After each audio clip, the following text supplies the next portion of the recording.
오늘도 주님과 함께 하시기를 바랍니다. 오늘 본문 말씀은 우리가 흔히 이제 사도신경 할 때 우리 예배 앞전에 우리는 사도신경을 했습니다. 사도신경 말씀 중에 있는 그 기도인데요. 또는 주기도문에 나와 있는 기도입니다. 이 주기도문은 단순히 그저 외우기 위한, 암송하기 위한 말씀이 아니라 하나님의 자녀로서 어떻게 살아가야 하는지를 보여주는 신앙의 길잡이면서 표시판과 같은 말씀이라는 것입니다. 오늘 우리가 이 말씀을 통해 알아볼 것은 용서에 관한 하나님의 말씀이라는 것입니다. 우리는 흔히 하나님께 용서를 구할 때가 많습니다. 흔히 회개를 한다고 하죠. 하지만 주님께서는 하나님께 용서를 구하기 전에 먼저 다른 사람을 용서하는 삶을 살아가라고 말씀하신다는 것입니다. 또한 사람은 누구나 상처를 받기 마련입니다. 가정 안에서 상처를 받기도 하고, 교회에서 상처를 받기도 하고, 직장과 학교에서도 상처를 받습니다. 또한 어떤 상처는 쉽게 잊어버리기도 하지만 또 어떠한 상처는 오랜 시간이 지나도 상처는 잊지 않고 그 마음에 남아있게 됩니다. 그래서 용서하는 것은 결코 쉬운 것이 아닙니다.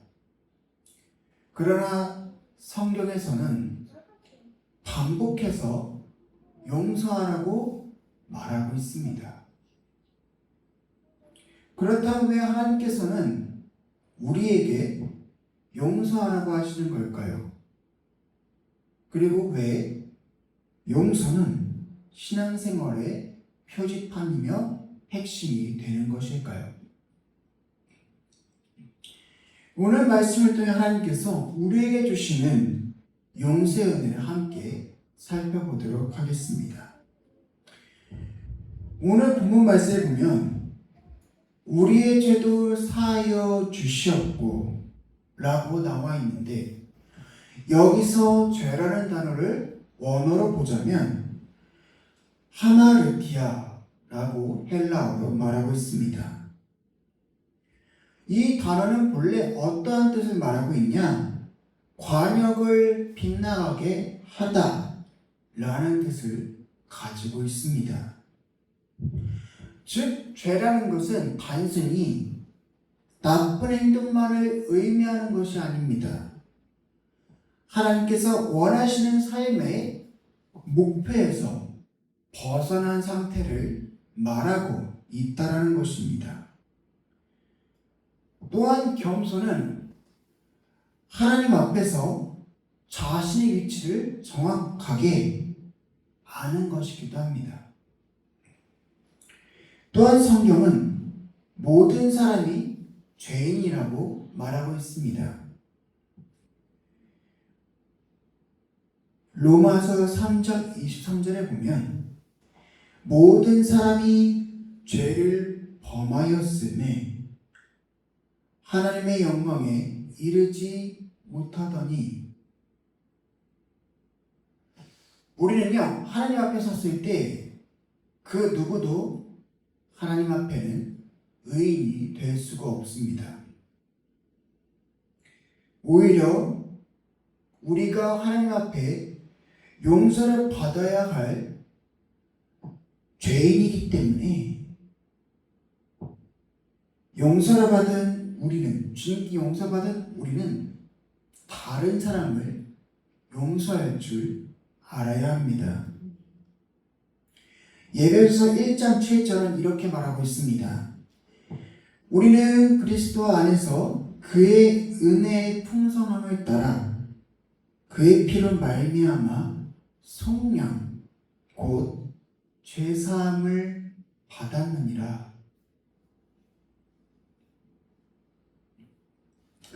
우리는 십자가의 은혜로 구원을 받았습니다. 예수님께서 우리의 죄값을 대신 지불하셨기 때문에 우리는 하나님 앞에 나아갈 수 있기 때문입니다. 이전에는 아담과 하와가 하나님께서 아담과 하와에게 선악과를 먹지 말라고 하셨지만 아담과 하와는 그 말씀을 어기고 선악과를 취함으로써 죄가 생기게 되었지만 예수님께서 우리 대신에 십자가에 달려 돌아가셨기 때문에 우리는 그 모든 죄를 사함받았다는 것입니다. 쉽게 말해서 어떠한 사람이 큰 빚을 탕감을 받았는데 탕감받은 그 사람이 자신이 빚을 졌던 금액보다 더 작은 사람에게 돈을 내놓으라 하는 것은 모순이 된다는 것입니다. 그래서 하나님께 받은 용서가 크면 클수록 우리는 다른 사람을 더욱더 용서할 수 있어야 된다는 것입니다. 하지만 많은 사람들은 이렇게 이야기합니다. 내 마음이 풀리면 그를 용서하겠습니다.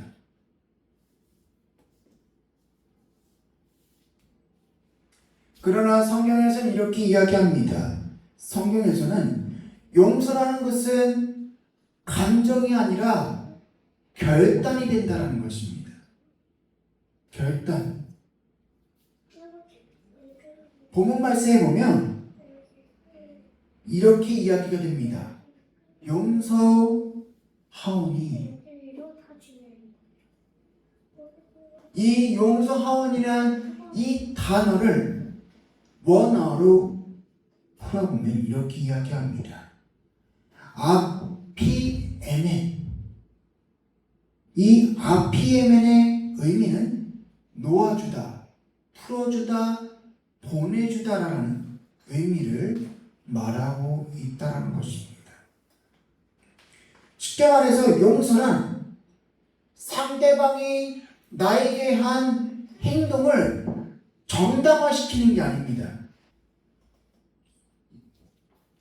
상대방이 나에게 준 상처를 하나님께 맡기고 더 이상 붙들고 있지 않는 것을 말하고 있다는 것입니다. 예수님께서 십자가 위에 말씀하셨습니다. 십자가 위에서 말씀하셨습니다. 누가복음 23장 34절의 말씀입니다. 아버지여 저들을 사하여 주옵소서. 자기들이 하는 것을 알지 못함이니이다.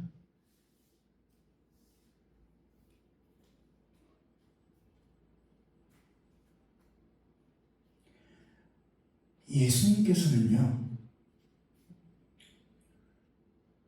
채찍질을 당하시고 조롱을 당하시고 하셔도 십자가에 달려 돌아가셨습니다. 그럼에도 불구하고 예수님께서 그들을 용서하셨다는 것입니다. 왜일까요? 용서는요, 감정보다 하나님의 뜻을 따르는 순종이기 때문입니다. 소소 왜 터져? 골로새서 3장 13절에 이렇게 말하고 있습니다. 누가 누구에게 불만이 있거든 알았어요. 서로 용납하여 피차 용서하되 주께서 너희를 용서하신 것 같이 너희도 그리하라.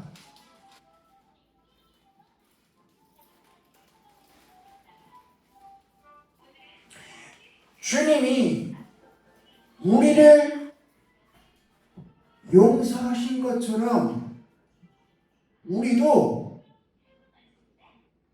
우리에게 상처를 주었던 사람을 더욱더 용서해야 합니다. 용서하지 못하는 마음은 결국 누구를 힘들게 하냐? 나만 힘들게 하는 거예요. 나만. 히브리서 12장 15절은 이렇게 말하고 있습니다.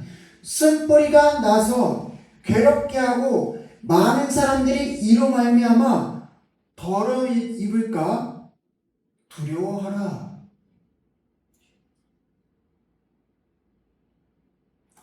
상처는 사건으로 끝날 수 있어요. 그러나 미움은 계속해서 자라납니다. 쉽게 말해서 우리가 그 일에 대해 우리가 상처받은 그 이후에는 별반 신경 안 쓰는 것 같지만 나에게 상처줬던 그 사람을 미워하고 용서하지 않는 마음이 있고 그 사람에게 분노를 하게 된다면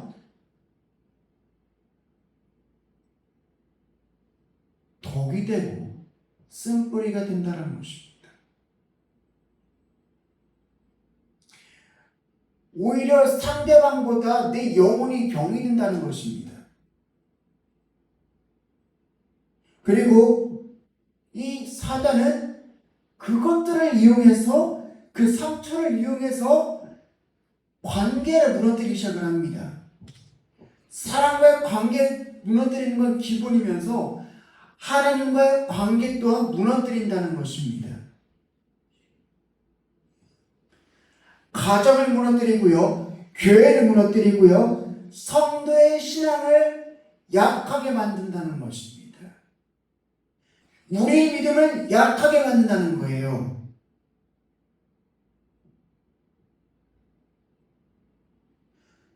그러므로 용서는 상대방을 위한 게 아니라 먼저 내 영혼을 살리기 위한 것입니다. 예수님께서 단순히 말로만 용서하라고 말씀하지 않으십니다. 어떻게 용서하냐? 기도 속에서 용서하라고 하시는 것입니다. 기도 속에서. 왜 기도 속일까요? 다른 방법들도 많은데 왜 하필 기도 속에서 용서하라고 하셨을까요? 이유는 간단합니다. 우리의 힘으로 그 사람을 용서할 수가 없어요. 용서한다고 하지만, 말로 용서한다고 하지만 정작 제대로 용서할 수가 없어요.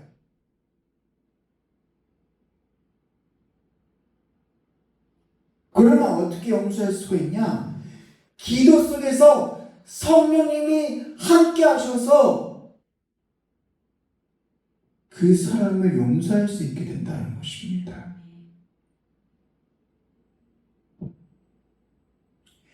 에스겔 36장 26절에 보면요, 또 새 영을 너희 속에 두고 새 마음을 너희에게 주되 라고 말하고 있는데, 이 뜻은 어떤 뜻이냐?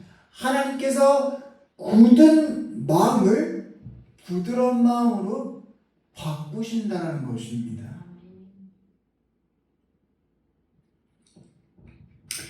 특별히 구약에서는요, 용서라는 단어를 풀어보면 히브리어로 살라흐라고 말합니다. 살라흐. 이 뜻은요, 하나님께서 죄를 용서하실 때 주로 쓰는 단어입니다. 즉, 용서는 어디에서 나오느냐? 바로 하나님께로부터 나온다는 것입니다. 아멘. 하나님께 용서받은 사람은 다른 사람도 용서할 수 있게 됩니다. 그래서 우리는 기도할 때 이렇게 기도해야 됩니다. 주님, 저는 아직 그 사람을 용서할 수 없습니다. 그러나 주님의 은혜로 용서하게 하시고 나의 마음을 변화시켜 주옵소서. 아멘.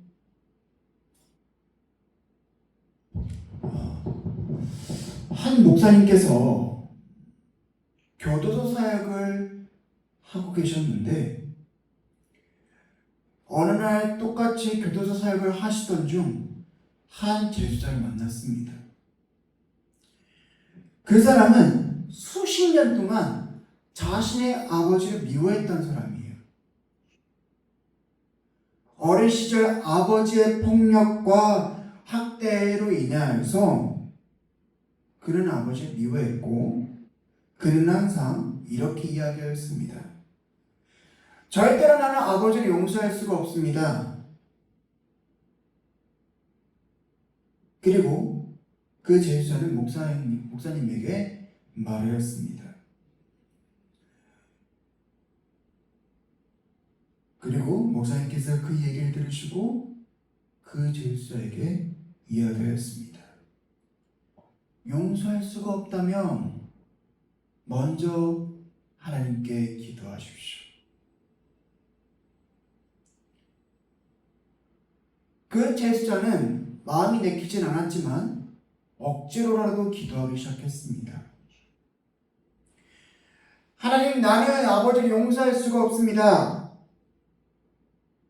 그러나 하나님께서 원하신다면 용서할 수 있게 해주십시오.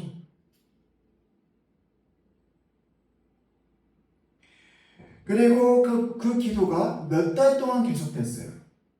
몇 달 동안. 그리고 계속해서 기도하던 중 어느 날 그는 눈물을 흘리며 목사님께 달려왔습니다. 목사님께 와서 이렇게 이야기하였습니다. 아버지가 내게 잘한 것은 아니지만 하나님께서 나를 불쌍히 여긴 것처럼 나도 아버지를 불쌍히 여기겠습니다. 아멘. 그 순간 그 마음 안에 있던 그 제자 마음 안에 있던 그 수십 년간 그 마음 안에 있던 아버지를 향한 분노가 무너지기 시작을 했어요. 용서는 한순간에 되지 않을 수 있어요. 그러나 하나님께 기도하는 사람은 결국 하나님께서 그를 용서의 자리로 인도해 주신다는 겁니다. 아멘. 세상은 이렇게 말합니다. 복수하라, 용서하지 말고 그 사람을 향해, 너에게 상처를 준 사람을 향해 복수하라. 그러나 하나님 말씀은 이렇게 이야기합니다. 용서하라. 너에게 상처를 준 사람을 하나님의 사랑으로 용서하라. 아멘.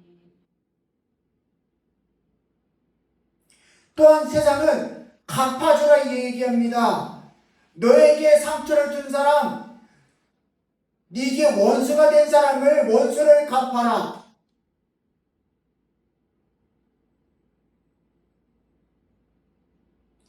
그러나 예수님께서 뭐라고 말씀하십니까? 사랑하라고 말씀하십니다. 아멘. 마태복음 5장 44절에서는 이렇게 말하고 있습니다. 너희 원수를 사랑하며 너희를 박해하는 자를 위하여 기도하라. 아멘. 이것이 복음의 능력이 된다는 것입니다. 사람의 힘으로는 불가능하지만 하나님의 은혜로는 가능하게 된다는 것입니다. 아멘. 스데반 집사는 예수님 말씀, 하나님 말씀을 전하다가 돌에 맞아 죽을 때 이렇게 기도합니다. 주여, 이 죄를 그들에게 돌리지 마옵소서.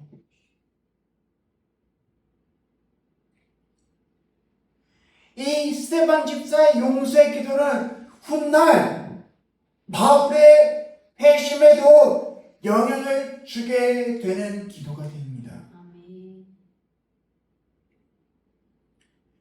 용서는 끝이 아니라 새로운 시작이 됩니다. 아멘. 사랑하는 성도 여러분, 오늘 우리는 본문 말씀을 통해 용서의 기도를 배우게 됩니다. 아멘. 우리는 모두 하나님께 큰 죄를 지은 사람들이지만 예수님의 사랑으로 인하여서 죄상을 받은 사람들입니다. 아멘. 그러므로 우리도 우리에게 상처를 준 사람을 용서할 수 있어야 합니다. 아멘. 용서는요, 앞전에 제가 말씀드렸다시피 감정이 아니라 결단이 된다는 것입니다. 또한 용서를 하게 되면요, 내 영혼을 살리게 됩니다. 용서는 내 힘으로 하는 것도 아니고 오직 하나님의 은혜로 가능합니다. 또한 용서는 뭘로 이루어지냐? 기도를 통해 이루어지게 됩니다. 혹시 아직도 나의 마음에 내게 상처를 주었다고 해서 그 사람을 미워하고 그 사람을 향해 분노하는 분들이 계십니까? 생각만 해도 내 마음이 아파오는 사람이 있습니까?